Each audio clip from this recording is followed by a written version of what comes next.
Welcome to Name 3 Songs. I'm Sarah Fagan. I'm Jenna Millian, and this is a podcast where we challenge sexism in the music industry and empower fangirls. Because let's be honest, fangirls knew about that band way before you did. And if you stick around long enough, we'll also let you in on some new music that girls are already crazy about. And this is just your friendly reminder, once again, that if you want some more content from us during the days after you've listened to this incredible episode of the podcast, you can come join our Patreon community at patreon.com/name3songs. Or if you just really enjoyed the episode and would like to give us a tip, you can do that at paypal.me/name3songs. So today we have a really fascinating, fun, amazing, and incredible episode, if I do say so myself. We are diving full into country on this episode, and there is so much to unpack. This is like a incredible journey, uncharted territory.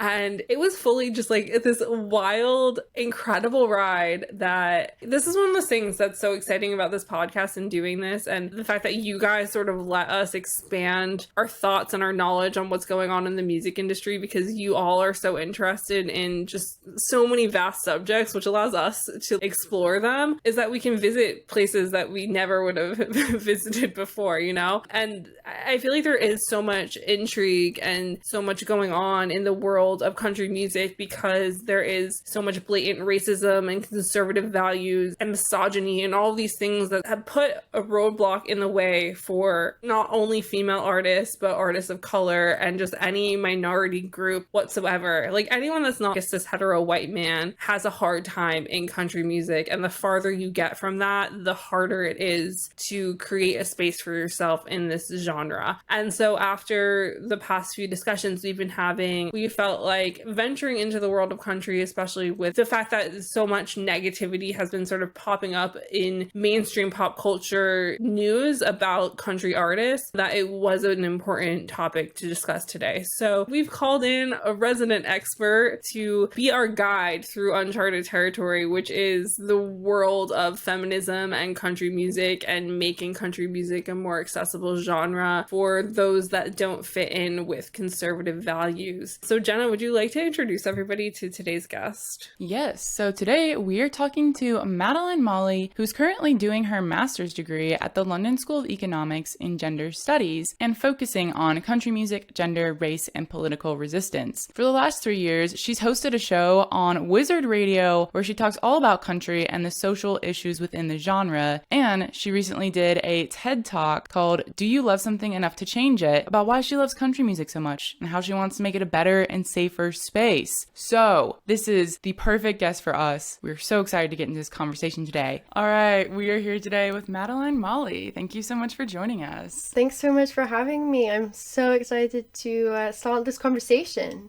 Yes, you are definitely the expert on country and feminism, so perfect guest for today. And Sarah, would you like to get into what we're talking about today? Yeah, so we're having a conversation that is something that I think Jenna and I both have been intrigued by for a while, but another one of these things where we needed just the right person to come join us. So we're really lucky to have Madeleine Molly with us here today for this conversation, because country music has not been very welcoming to women for most of its existence. And even though this has been a boys' club, there have been women throughout history who have made their mark on this genre. But the issue with country that we've come to understand is that country music is sort of run by radio. The heads of country radio are in control. They are the gods of this, and what they say goes. And I mean, that's sort of going back all the way to like when country music started and how it even sort of came to be. So basically, there have been these women who have taken baby steps towards sort of bringing country music into the future. And it seems sort of necessary for them to take baby steps, whereas in other genres, they can sort of make leaps and bounds towards moving things into a more inclusive, more forward-thinking environment, because country music radio is still very much stuck in the old white boy country ways of things, it seems. And so if they don't like what you're saying, then they just won't play your music. And so to sort of preface this conversation with that idea, can you explain why country music radio is so in control of everything and how that has changed and hindered people's careers? Yeah, for sure. No, it is always so interesting and strange as well for me coming from the UK, from central London. I hardly ever listen to the radio, so it's very interesting to kind of learn about this, realize that this is such a significant part of the country music industry and how you can have success as a country music artist. So Natalie Weiner said that there are more country radio stations in the US than any other genre, any other format, and a number one song at country radio will get you up to 30 million individual people hearing it in a given week. So that's a lot.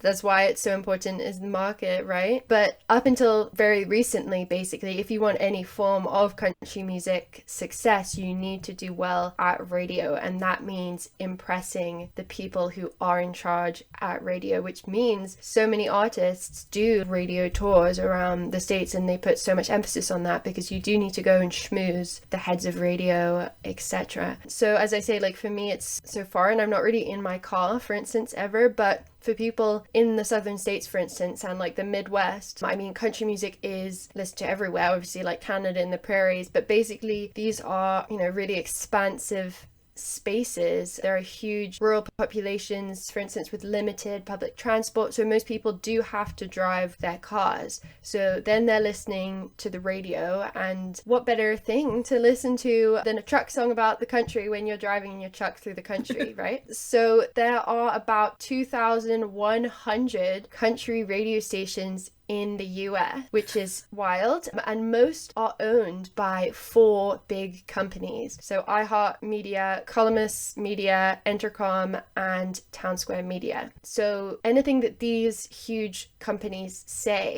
affects the entire country music industry, right? These 4 companies. When you think about it that way, think about, who in America, in the global north, to be honest, are in positions of power. We're looking at, of course, a big overgeneralization, but we are looking at industries that have been created and started by white capitalist, patriarchal, cis and heteronormative systems. And this is obviously not just limited to country music. There is a whole history as well, which we'll talk in a bit about country's conception that explains this. But of course, these powers are also in control of every institution in the global north, as I said. But back to radio. So for instance, in 2015, this is like a key point in this discussion about women in radio. In 2015, a radio programming consultant called Keith Hill said that he advised program directors to limit how many songs they play on radio by women. For instance, not playing women back to back. Like that was like a rule. You shouldn't do that. What? You will lose listeners. Yeah, no, seriously. He said that women prefer listening to men than women on the radio. God. Which is interesting. Wow. Last time I checked, I was a woman who liked listening to women. Yeah, no, he downright said that it was in a special country music radio, catalog thing for radio programming, like a big industry thing, basically. Casually him saying that. And it's actually, so this incident is known as Tomatogate because he said that men, obviously listing like Keith Urban, Luke Bryan, all these white men, he says they are the lettuce in the salad, whereas women are like tomatoes. So you want to use them sparingly because they're like the garnish. I wish you guys could see my face right now, but my jaw is on the floor right now. Yeah, so that was Tomatogate, and I think that's really telling because that was published and nobody really noticed it until about 2018 maybe, when somebody saw it. It was 3 years old by then and was like, hey, hold up, this is kind of weird. I'm not a freaking tomato. So also, I'll have you know, my favorite type of salad is like a tomato salad, just gonna say that. But basically, because of this and this culture where this is, seen as true, this advice is seen as something that's like, oh yeah, that's good, that's advice, that's okay. There has been a massive decline in women being played on radio. And I'm not saying just Keith Hill, him saying that, it's just this culture that has said that that's fine to think that way and that that's not problematic. And there have been some really great and important studies done by the amazing Dr. Jada Watson at the University of Ottawa. She's my academic hero, and her studies have found that between 2000 and 2018, there was a 66% decline in the number of songs by women on the year-end airplay reports, and the difference of total spins, so the times a song was played on the radio, decreased significantly from a ratio of 2 to 1 in 2000 to 9.7 to 1 in 2018. Are there more women making country music now than there were in the year 2000? I mean, I don't know the exact number of people, because obviously it depends on who's signed to labels,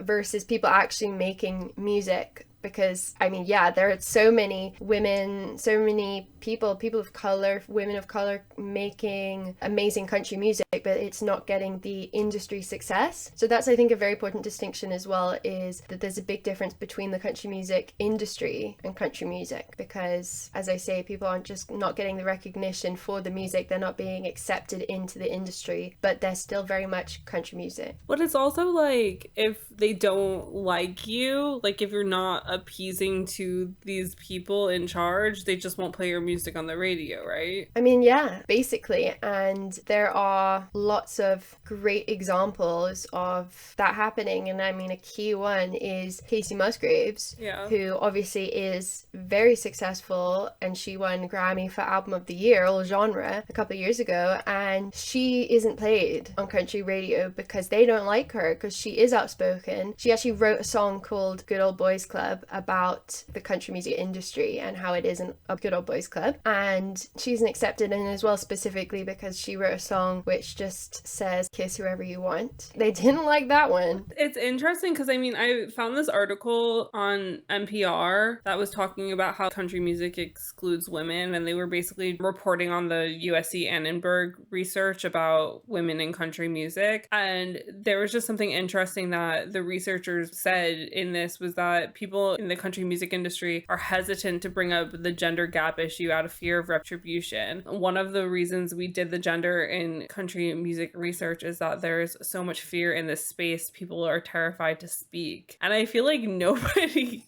should have that much power, especially when we're having such a huge percentage decline of female country artists being played on the radio. And I'm sure there's an even bigger disparity of people of color, or just anybody who's not falling within the cis hetero norms of what country music expects you to follow in. I personally would say that the way that people of color, but specifically women of color, are treated within the industry, well, is obviously way worse than white women, but I think it is the most significant issue and the most blatant example of powers being used for bad, and also for it's made the country music industry and the music that it's putting out so much worse, because it's really limiting who can be accepted into the industry. And you know, I've said all these stats about women, but I think it's so important, as I say, like more important to talk about, yes, gender is a huge problem, but you cannot ever separate gender from race and race from gender. So first of all, there are 0 trans and/or non-binary artists being played on radio, and in the last decade only 2.5% of songs on the year-end airplay reports were by artists of color, and the majority being men, and numerous songs by the same men, and just one of 940 songs in the decade, one in a decade, was by a woman of color, who was Mickey Guyton with her song Better Than You Left Me. I literally just got chills up my whole body. That's insane. Yeah. And the thing that's also so depressing about it is it's not shocking at all, because I think it just is a perfect representation of the country music industry, not the music itself. But it's not a shock, unfortunately, especially for people of color who are trying to get into the industry. It's not a shock at all. So I just want to walk it back to something you said at the beginning when you were explaining how important country radio is to the overall country music industry, because like you said, you're based in London. Sarah, you grew up in the Northeast between New York and London. I grew up primarily in Texas. So the car thing is very real. We do not have great public transportation. And even if you're in a big city like Dallas or Houston, people still love to drive their cars and even commute hours. Like sometimes people commute hours in their cars to drive to those big cities to go to work. So I totally relate to that experience of people are spending a lot of time in their cars. And then to your point, Maddie, you said a lot of the country artists are singing about driving their trucks in the country. So it is a very relatable experience for a lot of people. And it makes sense why country radio is so important to country music. And the other thing, and you actually brought this Twitter thread by Dr. Jetty Watson to our attention, and she's talking again about the disparity of women of color specifically and how they're not getting radio play. And she points out that when they are given radio play, a lot of times they're redlined into evenings and overnights when audiences aren't actually listening to the radio at those times. And then she also points out that the songs are not retained. They're pretty much dropped once they have their peak and then they're gone. And she goes on to say that's really important because the retention of these songs is what gives artists that longevity and that importance and popularity, and it affects them being nominated for award shows. It affects them being signed to major labels, all of these things. So this is just how interconnected all of these things are and how all of them are tied back specifically to radio. Oh, for sure. Dr. Watson, she just says things so clearly, but everything does seem to lead back to radio, unfortunately. And yeah, the redlining, the way that they are playing some people, just so then they can say, oh yeah, we're playing people. But yeah, it's at the worst possible times to be playing people, but you know, tick a box maybe. But what's interesting as well is the radio is still so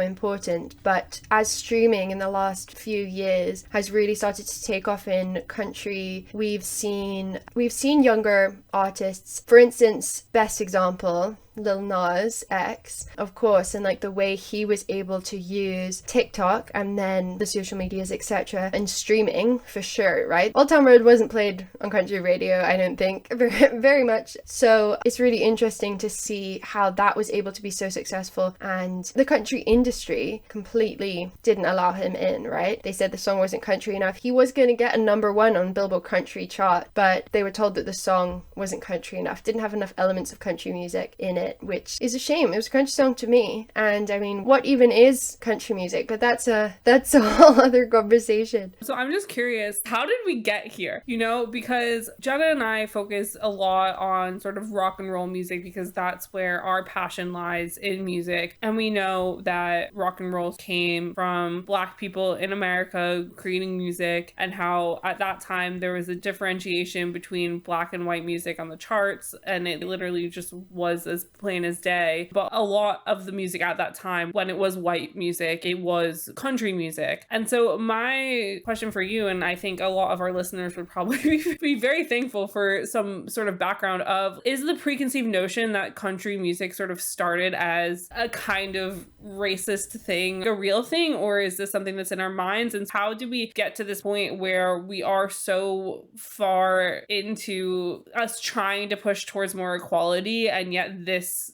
one section of music is still so laced in so much racism and misogyny, and none of it is internalized. All of it is full speaking with your chest, like, we don't want you here. So can you just give us a bit of background lesson on all of this? First of all, to answer the question, was country music founded on racism? Basically, quick answer, yes. But it really isn't, very clearly, very explicitly. But it is really interesting looking at country music history, and I do think it's just generally a really important insight into American culture and society in general, historically and presently. And there is, I mean, so much to learn and so much to explore that has not been looked at yet, because obviously history is often, almost always, documented and told in a very one-dimensional way from the perspective of those in power. But a kind of a brief overview of country music that I think is important to know is, first of all, there's a huge connection obviously to geography with country music, which I guess you can gather from just the name itself, but it is very rooted in the southern states of America and the Appalachian Mountains, and brings together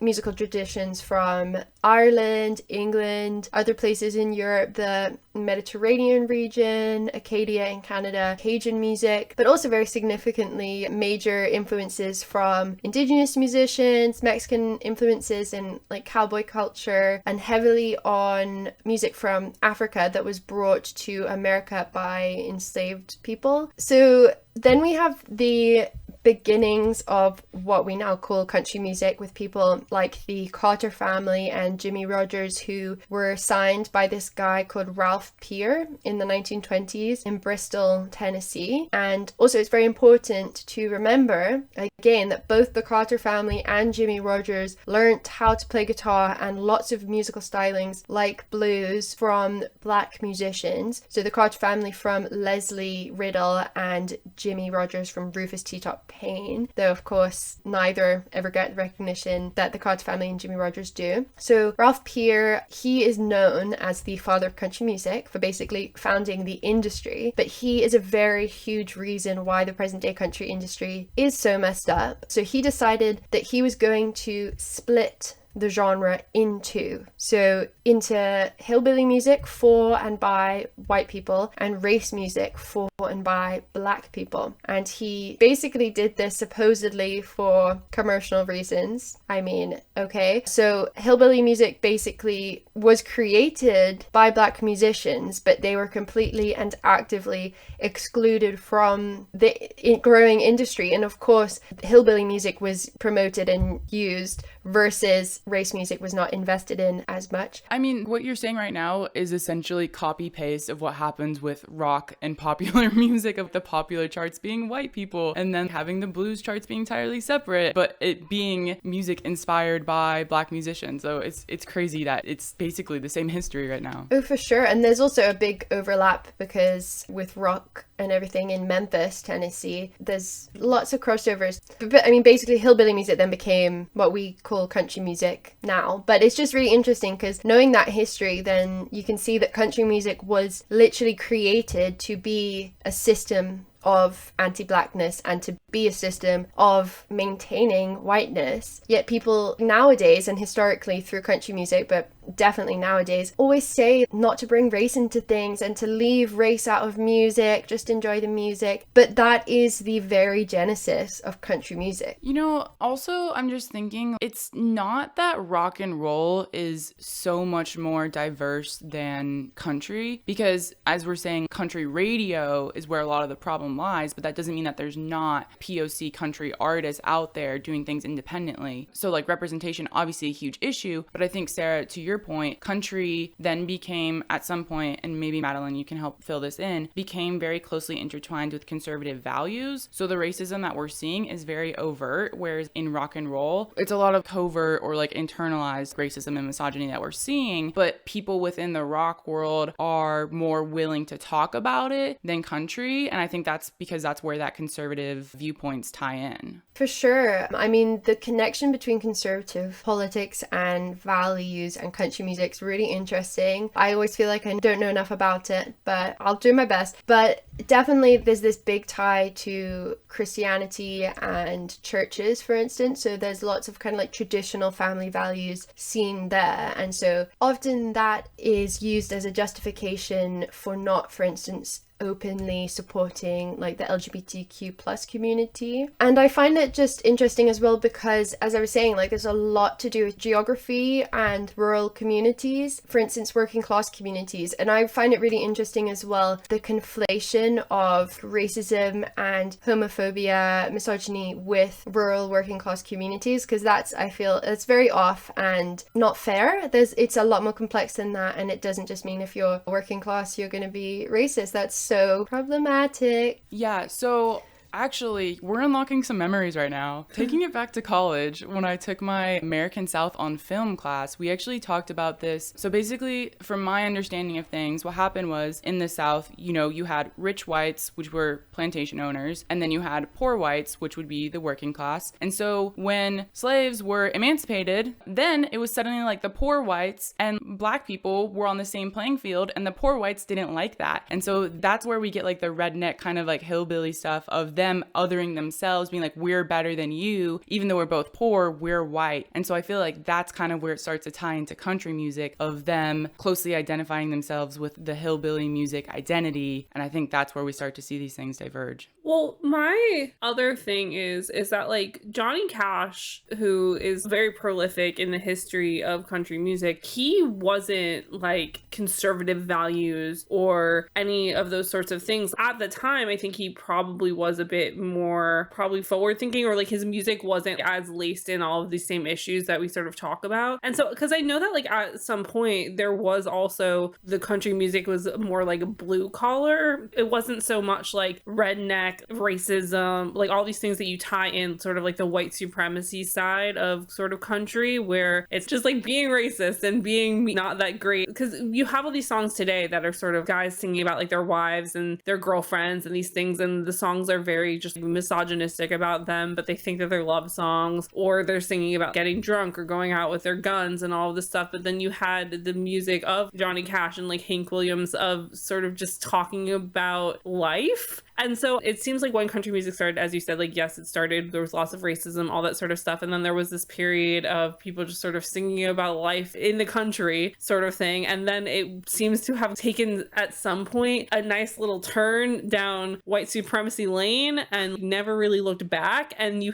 have these people who are trying to move it forward. But every time that people sort of start to be like, oh, we're into this, like the Dixie Chicks or even Dolly Parton, or just these women who sort of have even slightly forward-thinking ideas, who are trying to bring the country music fans to the light, so to speak. The second that the fans start to get comfortable with that, and then the artist starts to get comfortable with that, and they're like, oh, okay, I can speak a little bit louder, the fans are then like, you spoke too loud, stop it. And then we have to jump back 2 or 3 steps and start over again. And so I guess I'm kind of confused as to why or like even how these artists are sort of getting their fans on their side. And then there are these people who are just like, we liked you and we sort of had the vibe that you were like this, but now that you've actually said it out loud outside of your lyrics, fuck that. Like, how? Like, I don't understand. Yeah, it's interesting actually. I think on the topic of the history of blue collar country music, I think it still is traditionally like people actually singing country music versus the industry itself. But initially, yeah, when white people started to sing hillbilly music, etc., it was the music of working class people. That's why it was connected so much to the blues, because it was really sad songs about how hard it is to be, or was to be, working class in the southern states during that time, like during the Depression. I mean, again, it's so political, country music, it's so political. And then now that it is such a huge lucrative industry, what does that mean when it's such a force of capitalism? And, you know, Blake Shelton has a song called Minimum Wage that just came out recently. Has Blake Shelton ever been paid minimum wage? I mean, I don't know his origin story, but he's definitely not now, hey? And so I'm like, okay, I feel like that's not really great, but that's just my opinion. But definitely country music has for sure changed a lot, but just very much that it is very political. But to answer to the second part of what you're saying, a huge part of country music is the immense tie to nationalism and how country music is very much used still to this day as a vehicle of propaganda for American nationalism. And I mean, it was seen so strongly during the Iraq War period, for instance, with people like Toby Keith. But this nationalism, because I mean, I'm not American, so I kind of feel weird saying this, but I'm gonna go for it. There's just this obsession with nationalism that I don't really see in the UK. We still got it, don't worry. We still got our fair share of nationalism, but it's really like intense. It is funny though with you saying that, because I lived in England while all of the like Brexit talk was happening, and it's just so funny because I never once thought that Brexit was going to be voted to go through, just based off of like anybody that I met. And then even the news coverage afterwards, people were like, I literally voted for it because I thought nobody was going to. And it's like, you're fucking stupid, but okay. And so it seems like a lot of people were kind of tone deaf to the fact that there were a lot of people who were kind of just like, get these people out of my country. Whereas in America, if we had some sort of vote to like never let anybody ever immigrate to this country, I would be like, oh fuck, we're gonna vote for that. And I feel like a lot of people would think that. I think that any person I talk to would be like, yeah, if we had to vote against immigration, I'd be scared. Nationalism in America is such a problem, and it is so loud in country music. And I think think that that's why a lot of us are afraid of even just getting interested in it, because it's like, oh, am I gonna really like this artist? And then this song come out where they're just like, oh, vaccines are stalking us. Yeah. No, it's interesting though, because you were in London, right? And so London very much was overwhelmingly voted to remain in the EU. And I mean, I'm from London. I voted to stay in the EU. But it's interesting because, again, honestly, a connection with country music is that it's like the big city voted to remain, but then like rural places, countryside. And I mean, that doesn't mean to demonize at all everybody in the country in rural places, because like, I don't want to just be like, if you live in the countryside, you're a bigot. But definitely there's this geographical connection. And we see that again, obviously, in the States. And then country music is literally a genre named after rural spaces in the south of the States. So it's kind of going to represent how people in those spaces feel, how they're going to vote, their views on social issues. So yeah, it's really something, hey? Definitely is. I mean, same thing with Texas, of Houston, Dallas, Austin, San Antonio voting blue, the rest of the state voting red, and we're getting so overwhelmingly close to turning Texas blue. So close. I think the election this past year was really close. But case in point, the countryside, very red, very conservative. So there's just so much we could unpack here. And I feel like we could go down so many rabbit holes, but we do want to get on to talking about some of these ladies within country music. So Madeleine, I'll give the floor back over to you. I thought it'd be interesting to flag a few women who I think are really important to explain maybe where we are now. So firstly, I mean, who else can I talk about other than Dolly Parton? So of course, she is the queen, and it's incredible because everybody loves her. Like, everybody just loves her, and there's a lot to unpack about that. I actually wrote a master's paper about why everybody loves her, but as well, she's so talented. She has been so successful in the industry, not just within the States, which most country artists are mainly just successful in the States or Canada, but she has obviously just been able to become an international success. And she is, though, a huge anomaly in terms of success for women, I believe. And it is always interesting because in the UK, country music, I mean, it exists, but hardly. And whenever I say country music and I say there's an issue in country music where women are not given equal success and airplay representation, people are often very perplexed, because they'll say, oh, well, what about Dolly? And I think, she is probably the most internationally well-known country artist of all time, and I think she's just the token successful woman, and she is used as an example by people to say that there isn't a woman issue in country. So it's just interesting to see that she is an anomaly in terms of women's success in the genre, because it definitely perplexes people. It perplexes me too, to be honest, but what can you do? And also just the way that she promotes traditional values, but then also she has been open about her support for queer folks, which is a big thing for country music. But then my next example is Loretta Lynn, who is very successful too. A lot more so though just in the States than transnationally, which Dolly of course is. So she had a really controversial song in 1975 called The Pill, that was about how a wife can be liberated due to the pill. And the song was banned from country radio at the time because it was too controversial.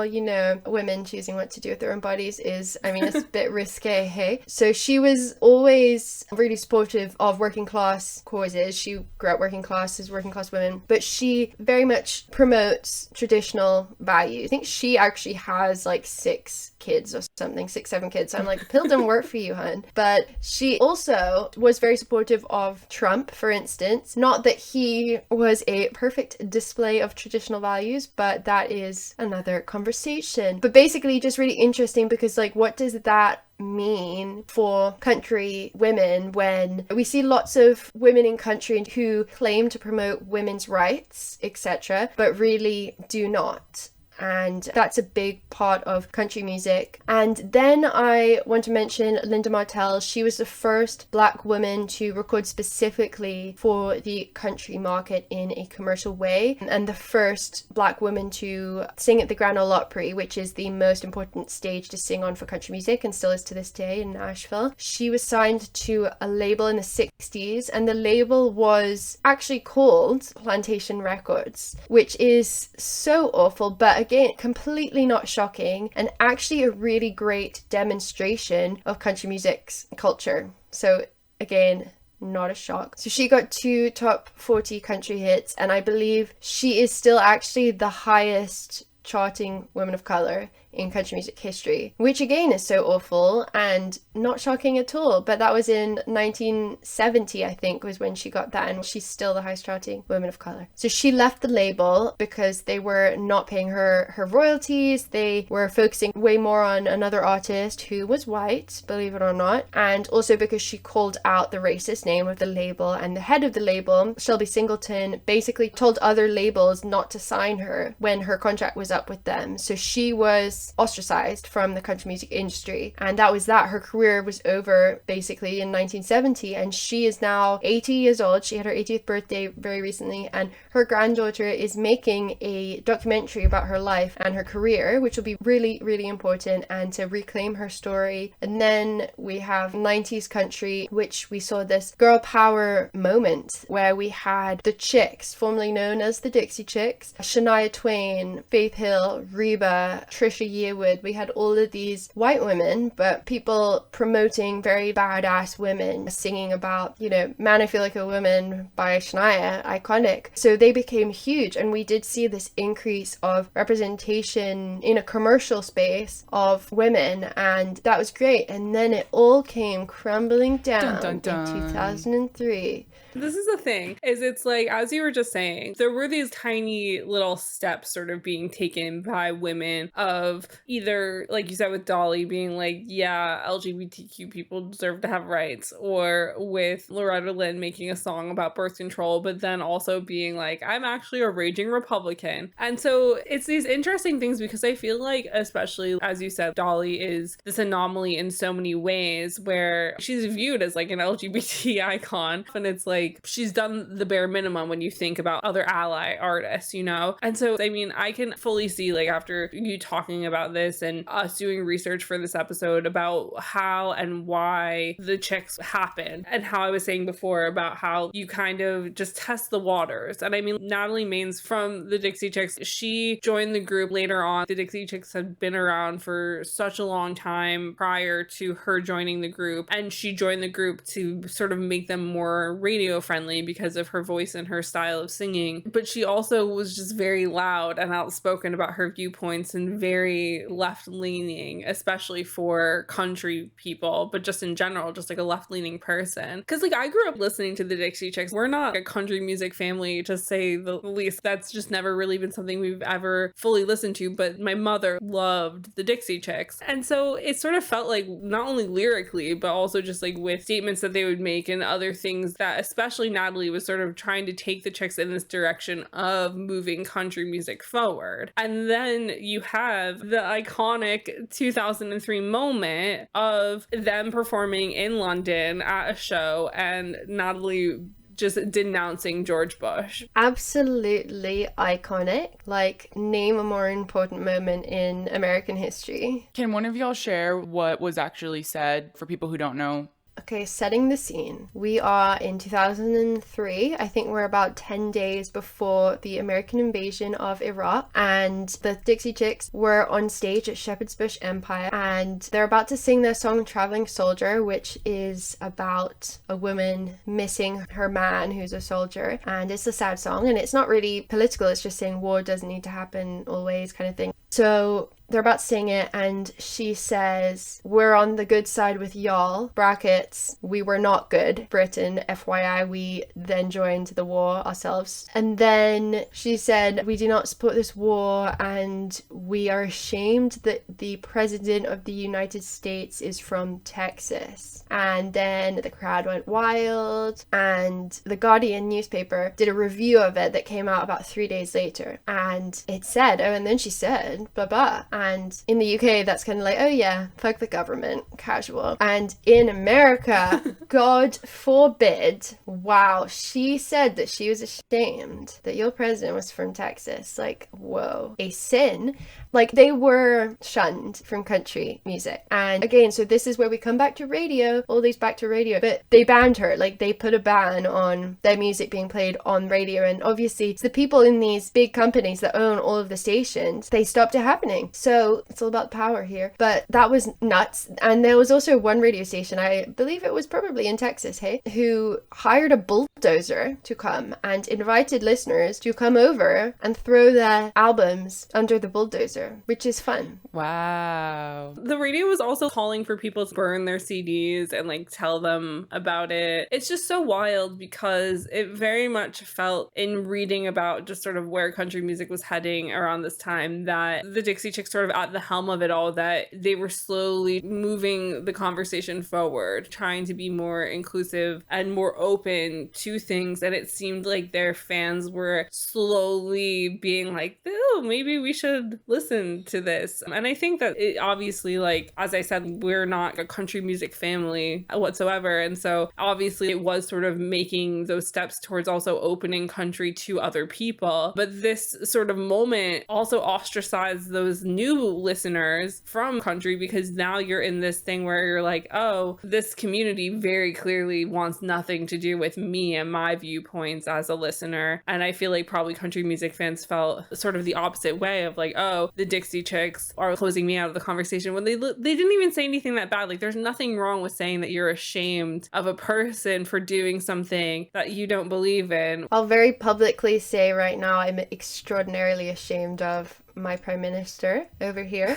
So if that helps. But I think it's this big connection, as I was saying, like, to nationalism. And I don't say patriotism, because I do actually think it's nationalism. And the fact that if you criticize America, supposedly, well, they're criticizing the war, which apparently is connected, you know, can't insult the military. So it means you're insulting America and the flag and the president. And it's just like, calm down. Like, what was that about freedom of speech? Hey? But yeah, it's definitely tied to they're seen as un-American, and specifically in country music, that's bad because country music is seen as the quintessential pro-America music. And it was really pretty wild, and it basically ruined their career. And they then did release an album afterwards. I say it ruined their career. In country music, it did. But they then went on to win 5 Grammys, I think, for their next album. And they released a song called Not Ready to Make Nice, which is an iconic song. But yeah, there were tons of death threats. They were sent a letter saying, if you perform at your show in Austin, I'm not sure, Texas, you will be killed, to Natalie. Like, you will die at your concert. So that's fun. Also, everybody should definitely go and watch the documentary called Shut Up and Sing, which is about this whole incident. It's so good. So Shut Up and Sing comes from this journalist who wrote about it, basically telling them, yeah, to shut up and sing. And I think this is the sentiment that is really felt in country music, where people don't think that country artists should be able to talk about politics, brackets, unless it's right-wing politics. But it's really weird, because country music is a political genre. And even the CMA, the Country Music Association, when it was the CMA Awards and they were doing this countdown last year in, I think, October or something, and they did this whole thing about incentives to watch the CMAs. And one of them, number 7, was something like no drama, just music or something, and it said we won't talk about politics, blah blah blah, no politics here, kind of thing. And also when there was the awful shooting in Las Vegas at the Jason Aldean show, the CMAs after that, all of the press were told that they were not allowed to ask questions about politics or about gun control when people were literally murdered at a country music show. Again, getting chills right now. I mean, as Sarah already said multiple times so far during recording this, it's insane. It's so insane to talk about it in the context of the history of country. Like, I'm having a moment, you guys. So the thing also that I had mentioned when we first started talking is that when there is a setback in country, the setback seems to cause the next wave of stars to sort of, rather than like pick up where we left off, they're kind of like, I need to pick up a decade prior to where we left off. And so it's sort of starting fresh in the forward momentum, as I keep mentioning. And so we have this sort of mid-early 2000s country artists in Taylor Swift and Carrie Underwood and Miranda Lambert and sort of artists like that who all sort of look very similar, all sort of have the same sort of vibe, all also are creating music that crosses over into pop while still having country vibes. And I mean, Taylor has very much so left country behind and is now just an artist who genre has no hold on her. But you do have these situations of these women who their fans have an understanding of where their viewpoints are and where they stand and that sort of thing. But basically, like when you have Taylor Swift, who I think Taylor Swift is a very big example of this, for a huge portion of her career, you don't hear anything from her about politics or her views on anything whatsoever that could stir the pot, because it seems like she already is like, oh, well, I'm stirring the pot by becoming poppy, so therefore I can't stir the pot in any other way. And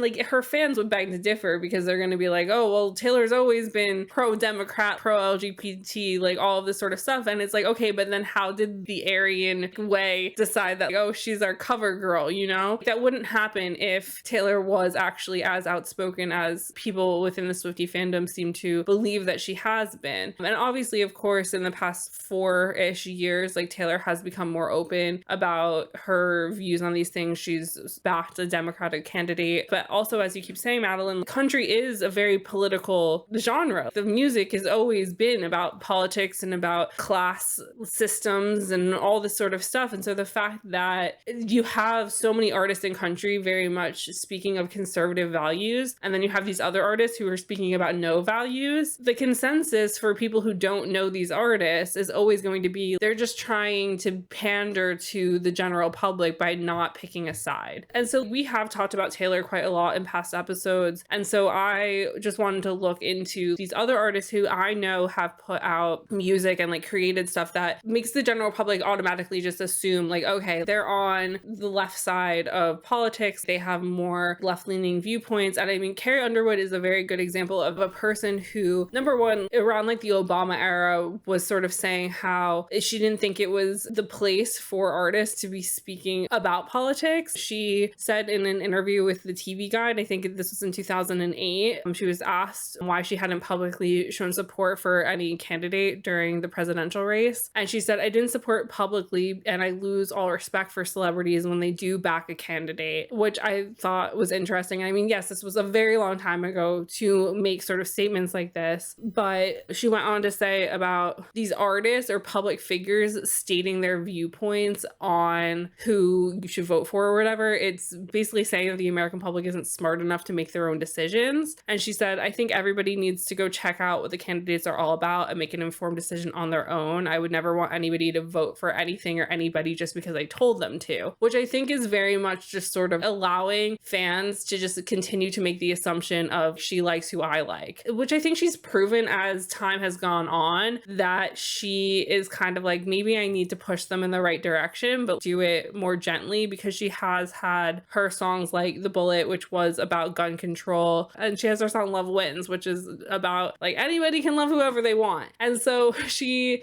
very much has been moving slowly towards the right direction. But again, just like Taylor Swift, it's a very slow burn, and it's a slow burn because it feels safer after what happened to the Chicks to stick with the status quo in country and just allow your listeners to view you as they want to view you. And so you create a blank slate of a person, just continue to put out music, continue to allow yourself to like have that success. And it's just interesting because it seems like with Carrie and with Taylor that they reached a point where they were like, this is probably causing more harm than good. And they both started sort of taking steps towards being like, maybe I can and should sort of be a bit more outspoken. Because especially Carrie, who like is known for being a religious person. And I mean, she did an interview with The Guardian in 2019 where she said, I feel like more people try to pin me places politically. I try to stay far out of politics if possible, at least in public, because nobody wins. It's crazy. Everybody tries to sum everything up and put a bow on it like it's black and white, and it's not that. And so I feel like a lot of the statements that she has made, while she has definitely been more quiet about politics than Taylor has been in the past couple of years, you can sort of tell like this woman's getting fed up, and eventually she's probably going to burst and have to say something. Yeah, it's interesting with Carrie. Her husband is a Republican, even though he's Canadian. I mean, it's interesting you feel that way, because I feel like with Carrie, I don't really know what's going on. I feel like she has released those songs, but again, it's the extreme bare minimum. And I feel like as well, both of the songs are very open to interpretation. So like in Love Wins, she doesn't actually say gay is okay or whatever, right? She literally is just like, love everyone. And I feel like she did that so then, as you say, like people can relate to it in whatever way they want, which is great in lots of ways that people can relate to it. But at the same time, I mean, obviously silence is political, and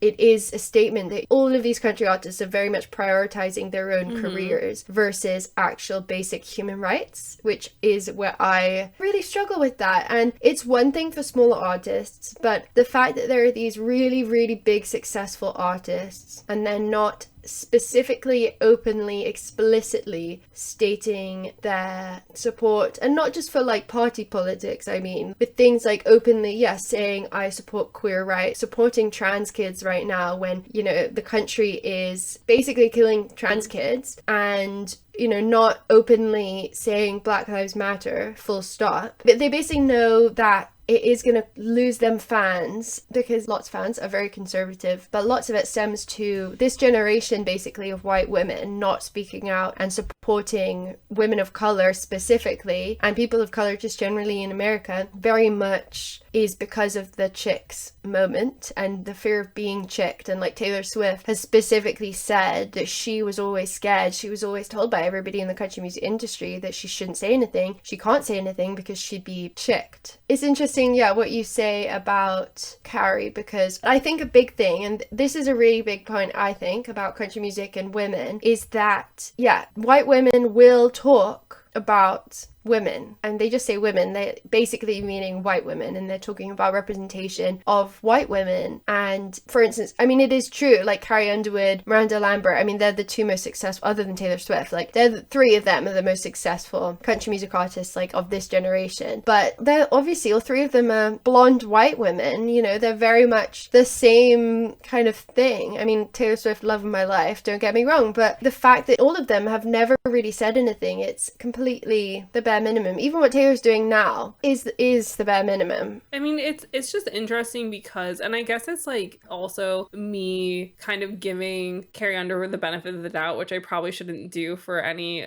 white woman in country music, is to assume the best. I feel like I should be assuming in the other direction. I think it's also just a hard pill to swallow that there still are these people who are so successful, who are so willing to just stay quiet and sort of be like, oh, this isn't my place, this isn't whatever, when it's like you're seeing artists that are also successful but outside of country music, but even though they're making country music, sort of like with Kacey Musgraves or Marren Morris, who are country but have mainstream pop success, who are a lot more forward thinking, a lot more outspoken about it, and who sort of exist within the same sort of circles as Carrie Underwood and Miranda Lambert, and they'll even perform together and do stuff together. And this is also maybe a younger generation sort of viewpoint, but I don't understand how you could be as outspoken and wanting change as Marren Morris is and still hang around people who have ties to white supremacy. Like, I just don't know how you do it, because it's like, even if you didn't vote for Trump, but you just voted for like a third party candidate, it's like your choice is showing me that my rights as a woman and that my friends' rights as part of the LGBTQ community community, people of color, that their lives and that their rights don't mean anything to you because you're throwing your vote away based off how America works. And so it's just this weird thing, especially in country right now, where you sort of have this overlap of these people who not necessarily are younger, but are younger to country, or like younger to country success, being more outspoken, more forward thinking, sort of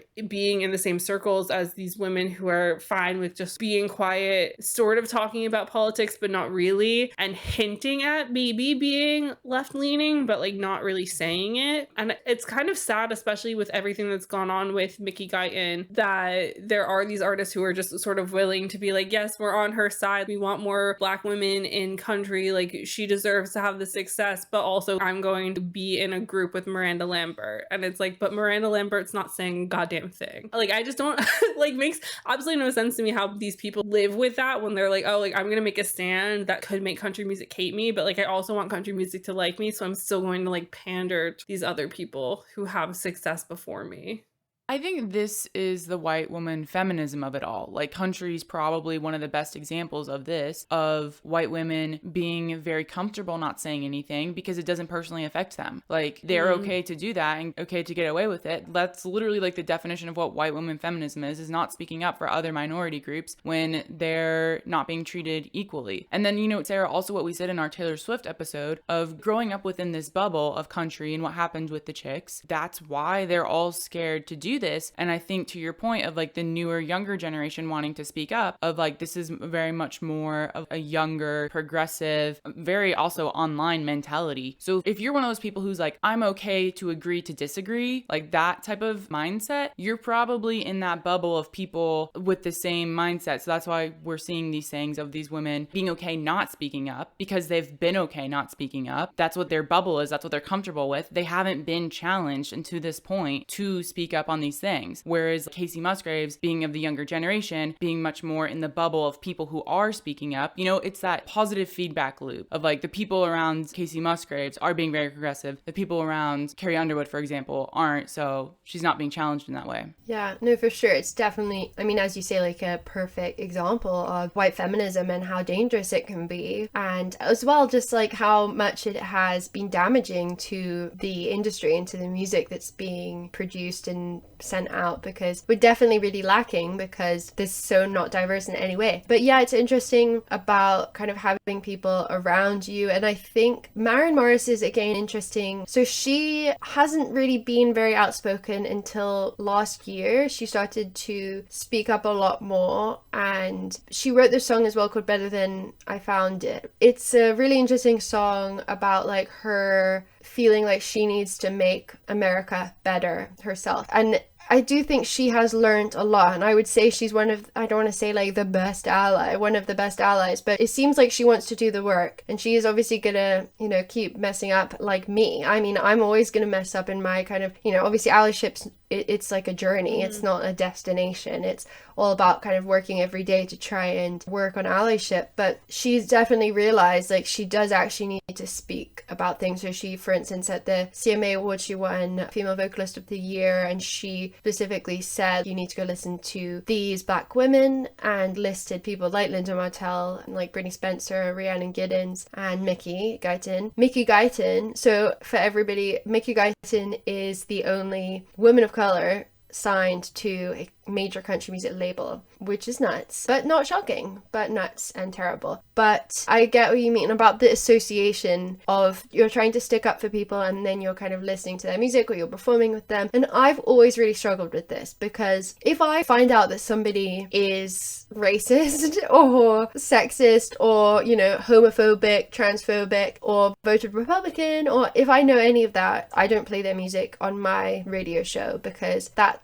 means that my radio show, in my opinion, is not a safe space for everybody, and that's not what I want it to be. I want to demonstrate how country music has the potential to be a safe space for everybody. And I remember when Morgan Wallen's album came out, he had this double album called The Dangerous or something, and it was huge, and it was the best-selling album of the year earlier this year, even though it was like February. And then this video came out of him drunkenly outside his house saying the N-word. So it was interesting because country radio actually did stop his songs, which seemed like a big stat for country radio to actually ban somebody for being racist. But then I'll have you know that he is being played on radio again. So apparently it's only 6 months. That's the length of time you're taken out of country radio if you're racist. So it's just part of country music culture that thinks that's okay. And the thing as well is that his sales went up like something like 300% when after he said the N-word.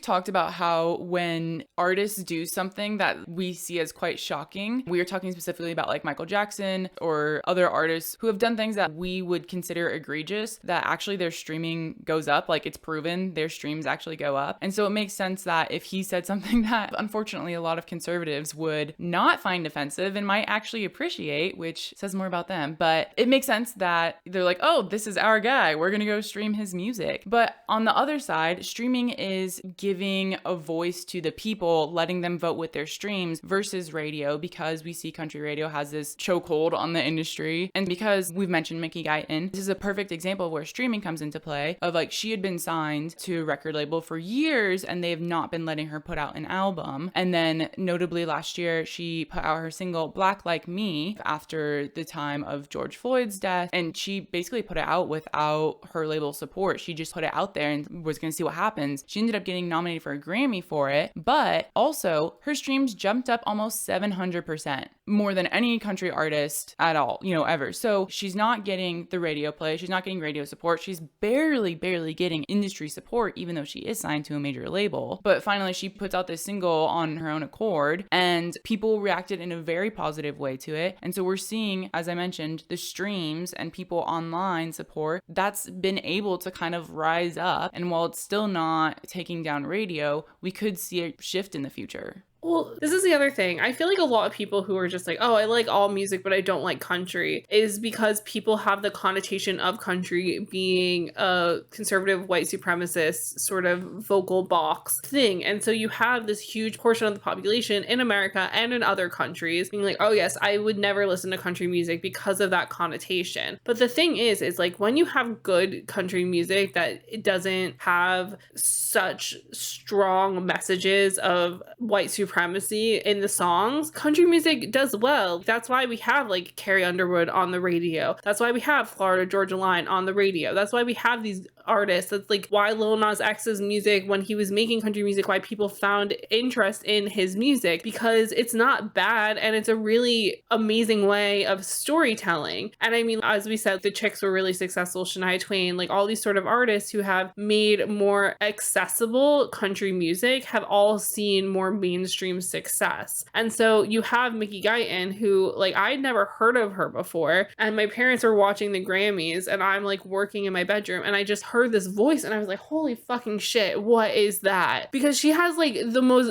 gorgeous voice I've probably heard in like a very long time. And I was like, holy crap, this woman is incredible. And it's just these things where the message is more of a message that a lot of people are on board with. And also, as I said, like it makes it more accessible, because even though there are people who, as we're saying, vote Republican or do these things, it's like they might not have those white supremacy, Trump supporting values. They might just have other shit values, So that song also could be something that's accessible to them and could sort of bridge a gap when like they're singing about something where it's like, yeah, Black lives do matter. And so that's not like such an egregious thing to think. And it can be something that sort of crosses party lines to some degree, because there are so many Republicans who vote Republican because they're more worried about their bank account than human rights. So it's this wild ride of, we're proving it, as Jenna said, with our streams, but unfortunately also these crazed conservatives are like, oh, Morgan Wallen said the N-word, let's put his music on repeat while I sleep because we want to get him back on the radio, because the radio is going to see those streams and be like, oh, well, country music fans don't give a shit, so we'll just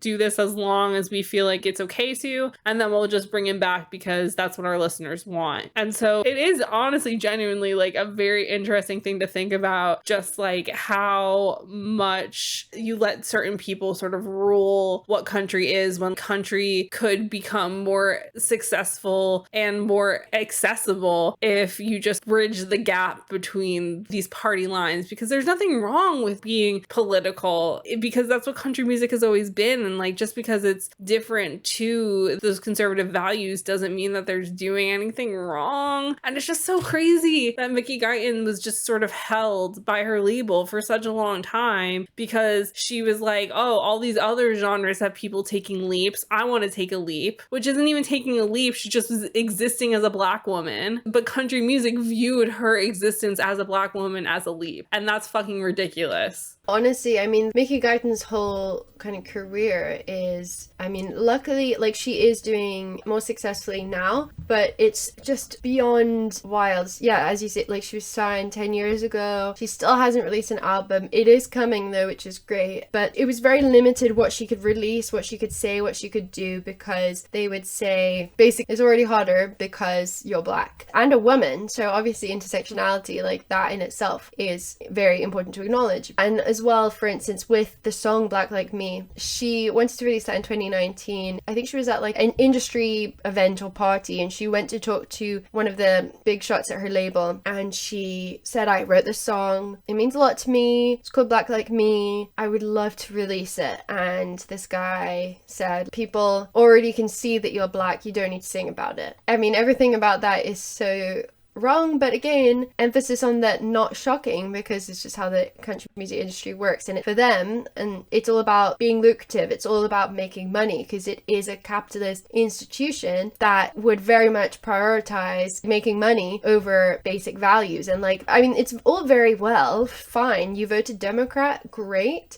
But what are you going to do about actually on the ground, in your job, in your everyday lives, to try and be anti-racist, to try and support women, to support the LGBTQ plus community? If you're just going to be like, oh yeah, tick the box, like, I voted Democrat, so I'm a good guy. You know, you actually need to put in the work. And it's, again, bare minimum stuff we're talking about. But with Mickey, she wasn't able to release this song. And then obviously last year for Blackout Tuesday, she wanted to release Black Like Me. She posted a snippet of the song, like a demo. And people loved it. I mean, it's an incredible song. And actually Spotify actually reached out to her and her label to say, we want this song, can you send us this song?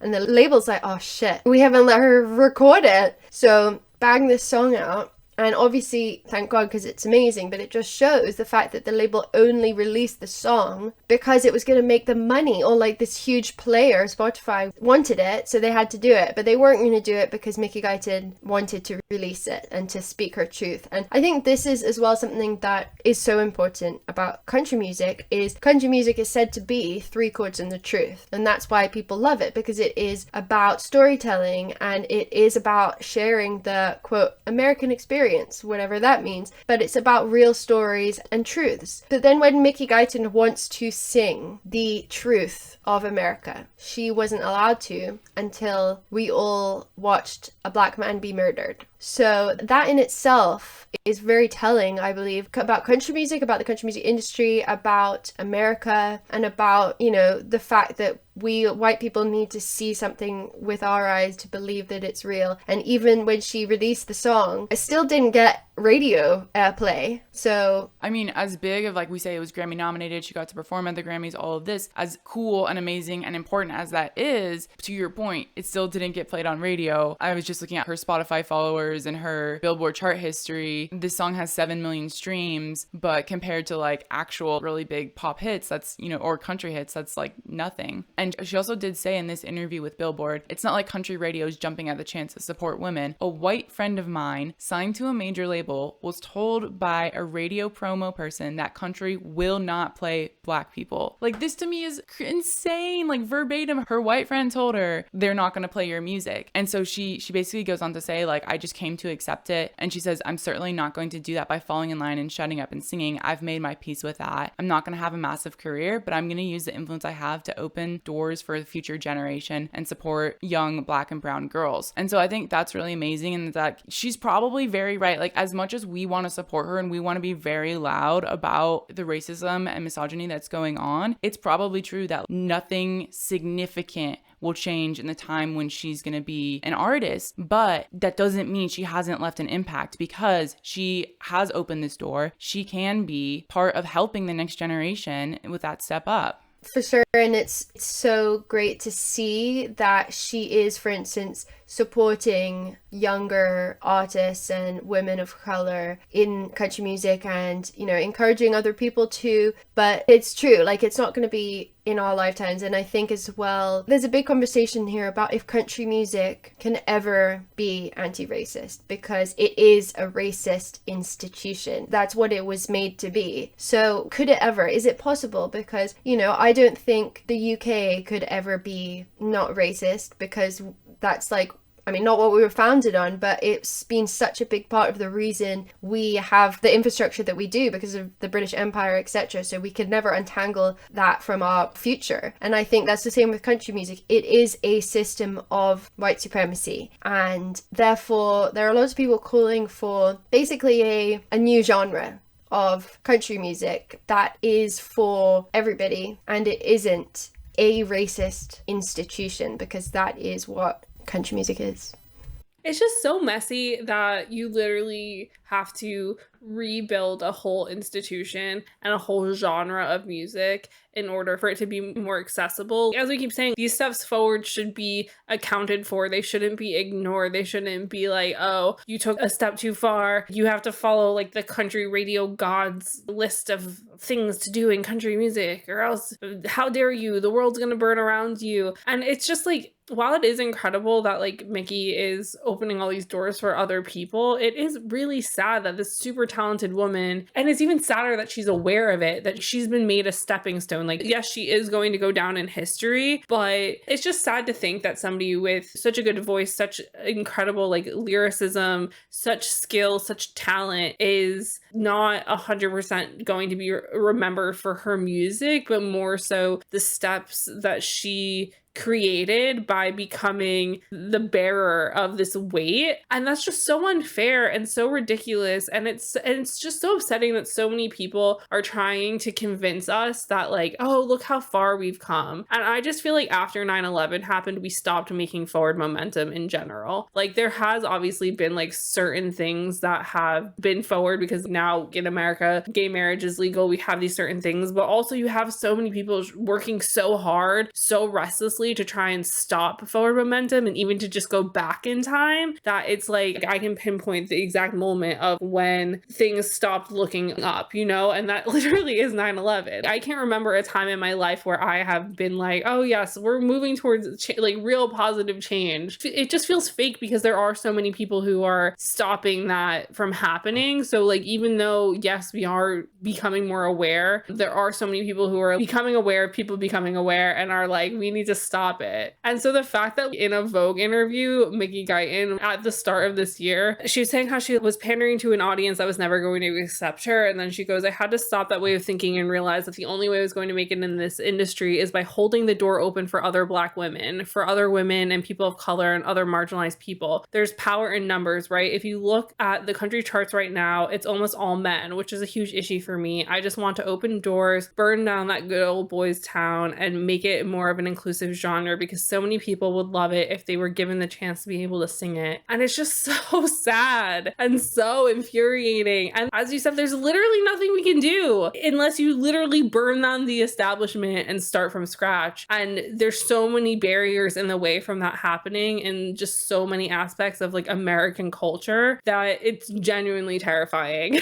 This is like one of those conversations where it's like, there's no conclusion, there's no end to this. There is just the job of, as white women who care about music, who care about this industry, to acknowledge it and yell about it and talk about it and try and be like, hey, if we all start acknowledging this more and actually call it out for what it is, which is just blatant racism and like fuckery, we can maybe help that change. And that way Mickey Guyton doesn't only have to be the door opener, she can possibly be something more to country music, as she deserves to be.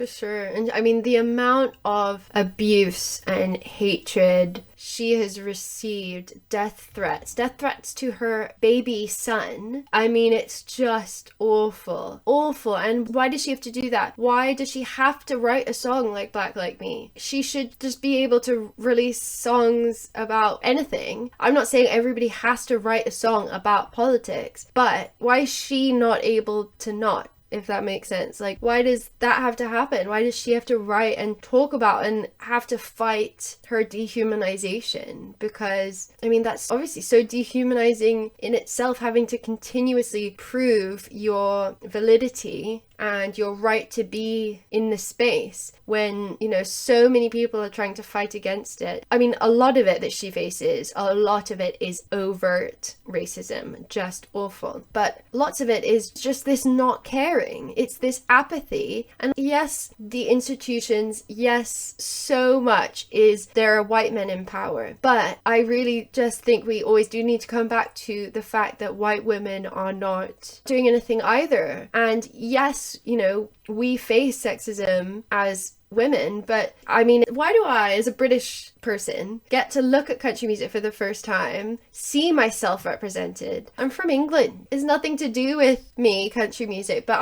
I felt myself represented in country music. But why do I get to do that? And so many people do not, even though it's literally, we only have country music because of Black people. That's the only reason we have country music. I think, Sarah, I speak for both of us when I say I've been so fascinated and just absorbed with this entire discussion. I mean, I think we've both learned a lot, and it's one of those things where you said it's not the end of the conversation. This is going to keep continuing. And I mean, you know, Sarah and I are so passionate about challenging sexism in the music industry, you know, and it's like country music itself is such like a zeitgeist of this. If you could just copy paste our podcast on country music. So Madeleine, I want to give you like a really big thank you for joining us today, sharing all of your knowledge with us, helping guide us in this conversation and lead it. And if you guys are listening and you want to find out more, Madeleine Molly has her own radio show on ZARD Radio. So we'll have all of the links below. You guys can check it out as well. She did an amazing TED Talk centering around the question of what's something you love so much that you want to make it better. So again, Madeleine Molly, thank you for joining us. Thank you so much. I really appreciate you giving me this platform to speak about the issues that I love and hate so much. Once again, a star guest. I feel like we're just like racking up these incredible people who I don't even know how we deserve to have them on our podcast. No, for real. Madeleine's amazing. We're so lucky to have her on. We hope you guys enjoyed that conversation. I feel like there's so much intrigue with country music and so many questions and so much fear of even trying to listen to it. So I feel like this was definitely a good convo to have. Most definitely. And I think it's something that we'll be able to revisit and build on in the future. Yeah, which is very exciting. And so if you guys have any questions, comments, concerns, thoughts about country music, thoughts about our impassioned yelling, you know what to do. Come hang out with us on social media. You can continue this convo on Instagram, Twitter, what have you, at Name3Songs on all social media platforms. Or come join our Patreon and we can talk more on our Discord, which is patreon.com/Name3Songs. So thanks for joining us this week on Name3Songs. Until next time, never let anyone make you feel bad about your favorite band. And remember, you're never too cool to listen to Mickey Guyton. Don't forget to subscribe to be notified when each episode comes out and leave us a 5-star review. They really help. If you want to find out more about any of the sources we referenced in this episode, you can visit Name3Songs.com.